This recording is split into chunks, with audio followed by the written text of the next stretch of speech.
Hey guys, what's up? It's me, Thomas. Today we're back here with the kill count, and this just actually uploaded today.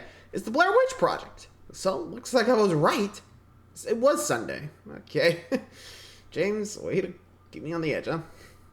Anyway, so I'm not sure this means that the strike's over, since, you know, he said he wasn't going to cover it until the strike was over. But I guess here we are. So, how about we just hop on in and check out the Blair Witch Project. See how many people died during it, too. Be sure to like, subscribe for more. Hope you enjoy. Let's go. Welcome to the Kill Count, where we tally up the James. victims in all our favorite horror movies. I'm James A. Janice, and today we're looking at the Blair Witch Project, released in 1999. The Blair Witch is about 3 student filmmakers who get lost in the woods while trying to make a documentary. The story is told through their footage, ostensibly found a year later. But this isn't just a found footage movie, it's the found footage movie. Film. Found footage is one of my favorite subgenres. Maybe because I True. owned a camcorder when I was young. Cloverfield, My childhood was spent Activity, there's a lot recording of them. things and watching the crappy footage back. So to me, found footage is a lived experience. It feels so realistic, as long as it's done right, which is admittedly more difficult than it seems. But I maintain that some of the scariest movies are found footage films. The style had existed at least since The Legend of Boggy Creek, and more infamously, Cannibal Holocaust. But the Blair Witch Project wasn't just more popular than those movies. For a while, it was pop culture. Directors Daniel Myrick and Eduardo Sanchez filmed the Blair Witch Project over 8 days in October 1997, mostly in Seneca Creek State Park in Montgomery County, Maryland. The duo, who met at the University of Central Florida School of Film, wanted to make a horror movie more psychological than slashy, and definitely not like the popular comedy-infused teen-oriented films of the time. There really wasn't anything that was scaring us. I mean, it's like, okay, there were horror movies, quote unquote, and they were kind of fun to kind of go check out and stuff like that. It was scaring us that they were being made. Instead of hiring a traditional crew, they auditioned actors comfortable with improv under duress. We made it clear to them, you know, I mean, even in the audition process, we put a sheet out there that said, if you don't like camping, if you don't like being out in the woods, if you don't like being scared, don't even try out for this part. After a few days of training on the 16mm camera and DAT recorder for sound, their cast became the crew. They filmed the movie themselves, with production directing them via GPS markers. Instead of communicating directly, the actors would get supply drops of daily notes and dwindling rations. It was all in an effort to keep them immersed, which is why the filmmakers cast based on character profiles rather than scripting out the characters. What I'm trying to do is cast personalities rather than actors to portray a particular role, because we knew there was so much improvisation throughout the film. The result is one of the most convincing found footage movies ever made, and boy, did it convince a lot of people in 1999. Sure, other films had said they were based on true stories, but even the grittiest of them still looked like movies. This was something new. People are still not sufficiently used to seeing home movie footage in a cinema. Blair Witch went far beyond just a text screen at the beginning of the film. They set up a Web 1.0 site before the movie even screened. On it, the characters were treated like real people and their disappearance like a real mystery. I really don't think that the film would have done nearly as much money, you know, as much business as it's done if it weren't for the website. These so-called characters had the same names as the actors playing them, leading many to believe they were dead in real life. Heather Donahue's mother even received a sympathy card from a distant relative. The Blair Witch Project was a phenomenon. The movie became shorthand for the found footage style, and its imagery was parodied everywhere. All these years later, it still holds up as one of the best of its subgenre, and in my opinion, absolutely terrifying. If a witch kills in the woods and there's no one there to... sorry, I forgot I have an interview scheduled. Alright, see ya. Fucking sticks. Here, wash your head. Thanks for your time, Mr. Janice. So you say you've not just heard the legend of man-in-the-middle attacks, but have experienced it yourself? Yeah, I mean, sadly, man-in-the-middle attacks are all too common. It can happen whenever you venture out into the wilds of public Wi-Fi. That'd be like guest Wi-Fi at stores and restaurants? Yeah, exactly. See, for example, I was just at a coffee shop, right? Okay. Got my coffee cup and everything. I was just minding my own business, doing some writing on my one-man stage musical, The Counter and the Countess, and then I saw this network, James Fan Wi-Fi. Figured, wow, a public Wi-Fi for my fans, just for me? So I clicked it. And that didn't seem suspicious to you? Well, usually man-in-the-middle attacks use hyper-generic names, like coffee-free Wi-Fi. I mean, who was gonna use my name? I mean, they were, apparently, but how was I supposed to know? Anyway, so I connect to this Wi-Fi and boom, this man in the middle is taking all the information I enter. Like your banking info and passwords. Yeah, which was obviously a huge hassle, but they also got the whole script for The Counter and the Countess. That was gonna be my next big thing. I'm sorry for your loss. Thank you. Listen, kids, if you really want to hunt down these man-in-the-middle attackers, you should make sure you have help from today's sponsor, NordVPN. There we go. Oh, can't we just look for a lock icon and HTTPS address in the address bar? I mean, yeah, that's a good first step, but with Nord you can encrypt your data regardless of whether your connection is secure, making it practically automatic to guard against imposter Wi-Fis. And right now, you can get a 2-year plan at a huge discount, plus 4 additional months free when you use the link nordvpn.com/deadmeat. Plus, with Nord's 30-day money-back guarantee, it's risk-free. That's nordvpn.com/deadmeat. It's the best deal in the wilds of the internet. Thanks for your time, Mr. Janice. No problem. Now I've got to get back to this kill count that I filmed before I got a haircut. Okay, bye. If a witch kills in the woods and there's no one there to film it, does it go on the count? Let's find out and get to them. Oh, here we go. The movie begins by saying this took place in 1994. Not that we 5 years couldn't ago. figure that out for ourselves. These undergrad film students look like backup members of the Gym Blossoms. They've probably already seen Clerks 3 times. The leader of the film crew is Heather Donahue, who's making the first documentary about the legend of the Blair Witch. She's headstrong and self-serious. I don't want to go cheesy. I want to really avoid any cheese. And possibly lactose intolerant. Her classmate and cam op is Joshua Leonard, who runs their rented 16mm film camera with black and white stock. Heather shoots extra footage on video with a camcorder. Rounding out the crew is Josh's friend Michael Williams, whom Heather doesn't know that well, but hey, you need a sound guy. Together they head out for a weekend shoot in the real-life town of Burkittsville, Maryland. The history they give it is fictional though, saying it used to be known as the Village of Blair. Damn shame it's got haunted woods. You'll never see a better bargain for getting your nuts wet. Heather's kind of a cringy film student, but I repeat myself. That's the point. She gives us her best Diane Sawyer in a cemetery. There are an unusually high number of children laid to rest here, most of whom passed in the 1940s. But I think this presentation properly sets things up to get spooky. Heather Donahue actually wrote her own narration based on production-provided lore. Donahue took the part seriously, all while keeping properly cautious about the conditions in which it was made. You didn't have to take any precautions in that arena either? Oh, I bought myself a giant hunting knife. Oh, my kind of girl. They interview various local... Which, I guess fair enough. If you go in the woods, gotta get yourself a knife, because, you know, you never know when you're gonna need it, right? Well, this is gonna be interesting. Let's keep going. about the nearby woods and its legends. We're doing a documentary about the Blair Witch. The townsfolk are pretty happy to talk about their creepy heritage, except for one little gangster girl who knows snitches get witches. No! They hear several stories, including one about Rustin Parr. He was an old hermit in the 1940s who lured 7 kids to his remote house in the woods. There, he ritualistically killed them one by one. He took the kids down in the basement by twos, and he made one face into the corner. Really?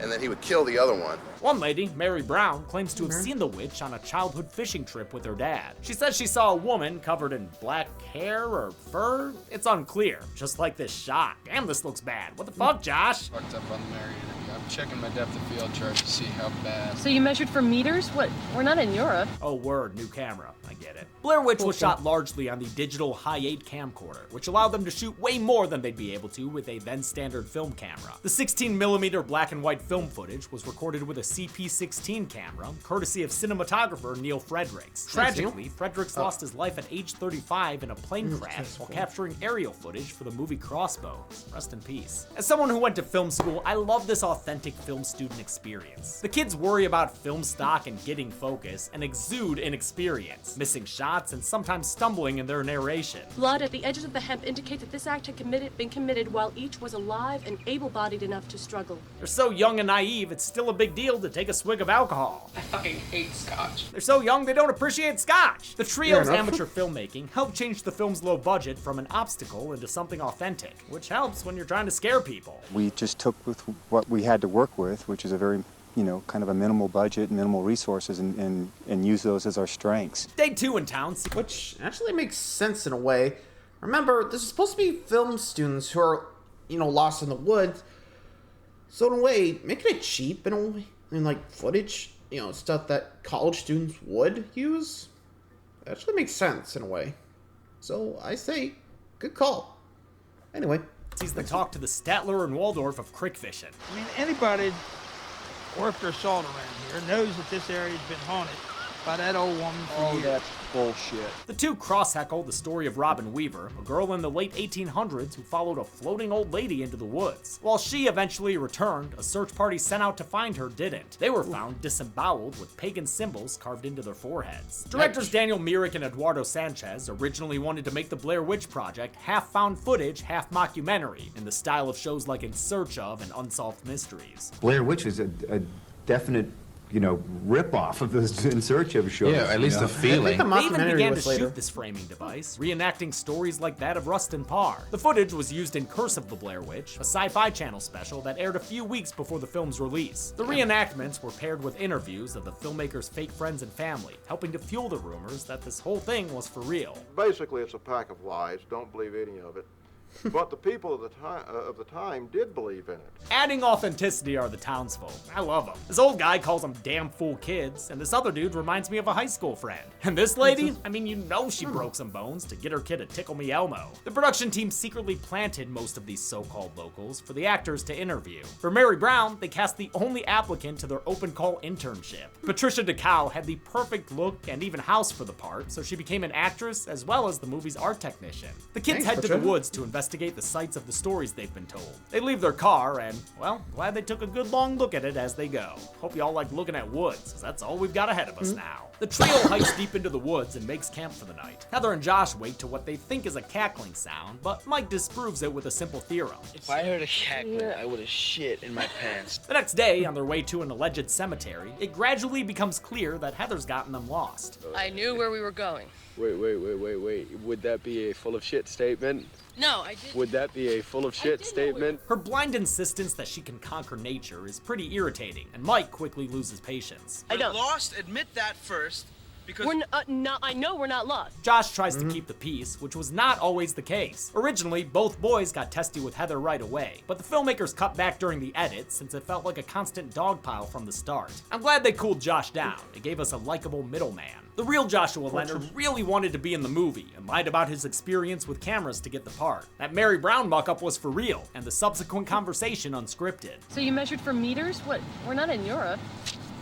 Well, the fucking lens has meters on it, okay? Leonard's been steadily acting ever since, returning to horror with the Bates Motel series and Steven Soderbergh's Unsane. The trio soon gets a welcome break from bickering with a Ninja Warrior challenge and a, mass grave. At least that's what they determine, that there are 7 piles of rocks here for the 7 kids killed by Rustin Parr. Damn, is the witch doing her own kill counts now? I wonder if she gives out a golden chainsaw. In any case, Josh probably shouldn't have knocked one of these piles over. Yeah, I'm sure it's all fine now, Heather. Just give it a little kiss. They bunker down again and break the tension in the most mid-90s way possible. Talking about sitcom characters fucking. They had no beer on the island, man. If they had had beer, they would have had, like, big-ass orgies. Guarantee these guys got high and watched Nick at Night. Not cool of Heather to compare Mike to Gilligan, though. She's pretty condescending to him throughout, even teasing his chest hair patterns. No wonder they spend most of their waking hours getting mad at each other. They try to sleep tight, can't blame but them. bed I bugs probably start would be too. breaking sticks outside the tent. Sounded to me like a bunch of people running around. Well, in reality, that's because it was. Directors Myrick and Sanchez and a bunch of their crew all took turns demoralizing the campers by snapping twigs and playing weird noises on a boombox. And then every once in a while, around the milk crate, you'd hear this little skulking in the woods.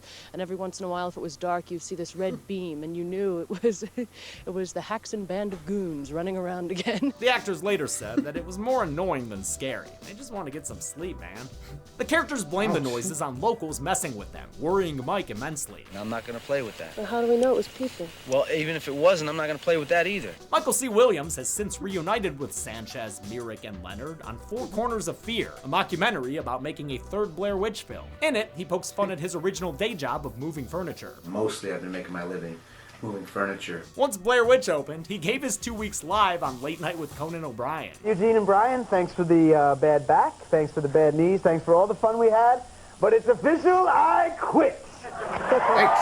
Despite the creepy noises, these kids are film students, so their chief concern is still returning the equipment on time. The idea of late fees is enough to break Josh's patience too. Turn the camera off and get us home. Give me the fucking map. Give me the map. Heather, give me the map. Turn the camera off. Give me the map. Turn the camera off and get us home. No, really. Maybe turn the camera off. It ain't capturing shit in the dark. You're just wasting stock. They underexpose more footage later that night when they try to capture a return of the cracking noises. At dawn, they get a witchy wake-up call, with 3 fresh murder rock piles set up around their tent. Heather lingers while filming the rocks, while Josh wisely suggests they get the fuck out of there. Only problem with that is, Heather lost the map. Their arguing here has some of the most memorable line deliveries to me. I gave you back the map, Heather. I gave you the map. I gave you back the map. Another standout exchange happens later on while Josh is straight up berating Heather. We walked for 15 hours today. We ended up in the same place. There's no one here to help you. That's your motivation. That's your motivation. The actors had to be in character the entire time, so they came up with a safe word in case things got too real. Taco. The stress of the situation soon has Michael cackling like a witch. Heather assumes the joke is on her, but it's actually at everybody's expense. I kicked that fucking map into the creek yesterday. It was useless. I kicked that fucker into the creek. Heather doesn't like that one bit, and lets Mike know while blowing out the camcorder sound. What the fuck are you out of your fucking mind? If we get hurt or if we die out here, it's your fucking fault. It is your fucking fault. Do you understand? Mike's map punting was only revealed to him the previous night by the directors, who let him decide when to break the news. To keep them isolated from each other as much as they were from anyone else, the actors were given individual directions via personalized notes in their supply drops. We were only allowed to look at our instructions. We weren't allowed to show them to each other. The Fellowship officially fucked. They screamed for a while before shutting down completely. Nothing like a good despair break, you know? These broken human beings then find tied together sticks. The trees here have taken up arts and witchcrafts. The film doesn't name these totems. The characters call them voodoo shit, but the stickman quickly became the logo of the Blair Witch franchise. They're awesome in their simplicity, although why does that big boy look so furry? The stick people were knotted by production designer Ben Rock, who took inspiration from runes. He also needed an easy way to tie 4 sticks together hundreds of times. The directors were initially unimpressed. That looks like a bunch of sticks tied together. They came around to the look once it became iconic. The documentarians sure find the stickmen fascinating and spend a good long while filming them with both cameras. Eventually, the guys drag Heather away from the tree ornaments to make camp, but they decide to skip a fire, hoping to stay hidden in the dark. I mean, yep, I can't see ya. The rustic pranksters from the woods do, though, and continue to get creepier. And meaner, since they attack the tent. The tent shakeup sends everyone running blindly into the woods, where we miss out on something that scares Heather. Oh my god, what the fuck is that? What the fuck is that? Man, the terror in her voice sells it enough for me. I don't even need to see what she's looking at to be afraid. Which, in actuality, was art director Ricardo Moreno running through the woods with white pantyhose over his head. The students spend the night out in the woods. Wow. You kind of feel bad. I mean, then again, they kind of signed up for it. They did say in the interview process, like, you're gonna get scared, it's gonna get uncomfortable, if you can't take it, don't apply. Which, fair enough. They gave them warnings, so what are you gonna do? They brought it upon yourself. Anyway. By morning's light, they return to the campsite to find their stuff destroyed. Well, Josh's stuff, specifically. It looks like slime, man. It's just water, man. It is slime. What the fuck is that? They need a Ghostbuster. Getting bullied by a witch leads Josh to wishing he could jump into the digital world. Let's see why you like this video camera so much. You do? It's not quite reality. You can pretend everything's not quite the way it is. The boys belt out America the Beautiful, one of many references to living as Americans in the modern age. It's very hard to get lost in America these days, and it's even harder to stay lost. The optimism of 90s America is a minor theme, but it's definitely there. It's part of why these kids are so confident and unchallenged that they feel fine wandering off into the woods. The woods are really messing with them now, though, since they wind up seeing the same log across the same stream they already forded earlier that day. Turned around and out of sorts, a detente settles that night for the sake of survival and sewing. They talk about food like they were Final 7 in Survivor, and fall asleep trying to remember the lyrics to Lose Yourself. Mom's mashed potatoes. Wrong card. In the morning, Josh is that's gone. Mom's spaghetti. Looks like the tribe of witches has spoken. As per usual, the actors didn't know this was going to happen. The directors told Josh to sneak out, picked him up in a car, and drove him straight home. He didn't get to stay at Ponderosa, but the real Josh was happy he could catch a Jane's Addiction concert, as he should be. They put on a hell of a show. Heather does the slime math and realizes Josh was probably singled out for knocking over that pile of rocks. Down one musketeer, the only things Heather and Mike are able to do is walk through the woods and shoot images that would really work as album covers. Oh my god, what the fuck is that? Night comes, and without Josh around, the conversation is pretty stilted. What's your favorite thing to do on a Sunday? They go to sleep, and instead of strangers making noises in the night, Josh does the honors, with blood-curdling screams and gagging noises that sound painful.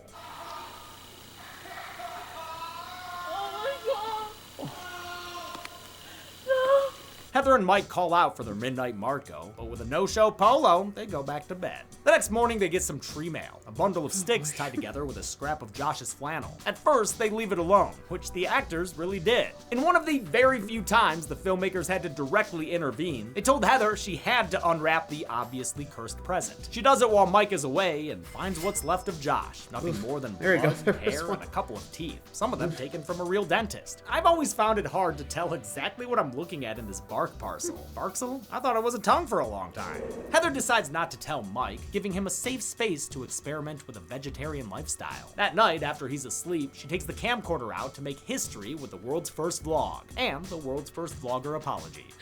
I am so sorry for everything that has happened. Yeah, but like, do you even mean it if you're not playing a ukulele? This infamous shot has been parodied up the nose, but don't let that distract you from the fact that it's a truly great moment in the movie, and also a redemptive one for Heather, since she finally takes blame as the project's director. The real filmmakers were originally going to cast 3 dudes, until Heather Donahue aced their improv prompt audition. You walk in, you sit down, he says, well, you've served 7 years of a 9-year sentence. Why should we let you out on parole? Her answer, that they shouldn't let her out, impressed them immediately. I hate that Donahue was given a stupid-ass Razzie Award for Worst Actress. Her performance is perfect, and what makes so much of Blair Witch work so well. I knew people like her in film school, all pushy and performative. I would totally believe them continuing to roll camera even as shit falls apart. Unfortunately, this role ruined the real Heather Donahue's acting career. I knew after a while that I didn't want to be an actress anymore. I wasn't getting to do things that I was very proud of putting out into the world. She left the industry in 2008 to grow medical marijuana, burned all her Blair Witch souvenirs in 2011, and changed her name in 2020 to distance herself from the film as much as possible. Later in the night, Heather and Mike hear Josh again, shouting for help.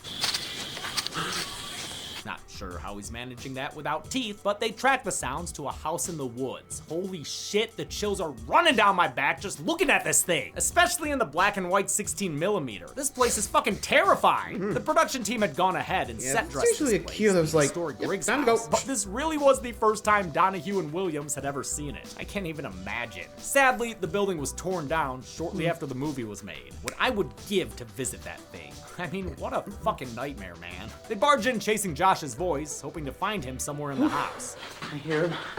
I hear him.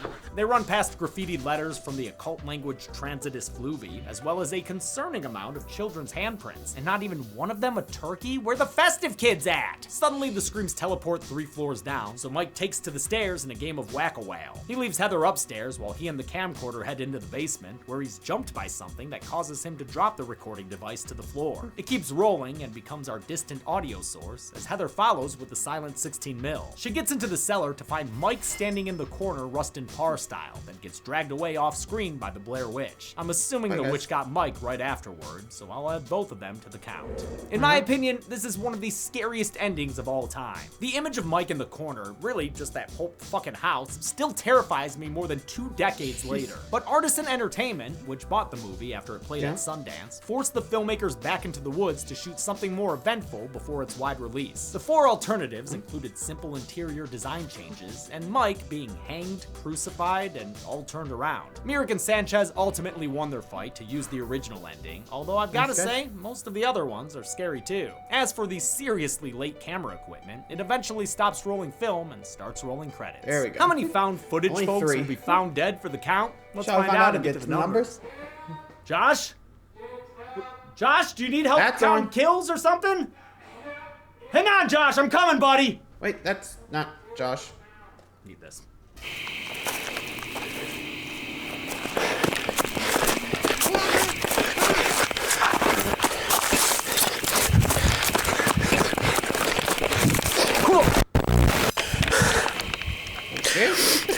I just want to apologize to Chelsea and Lucy and Molly.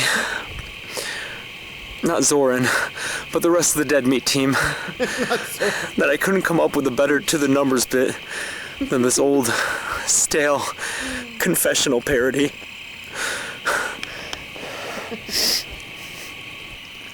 I am so sorry to everyone who's done one of these before.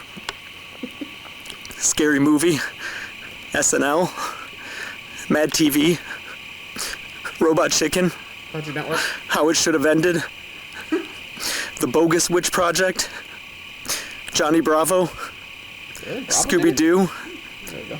The Hip Hop Witch with Eminem, Really?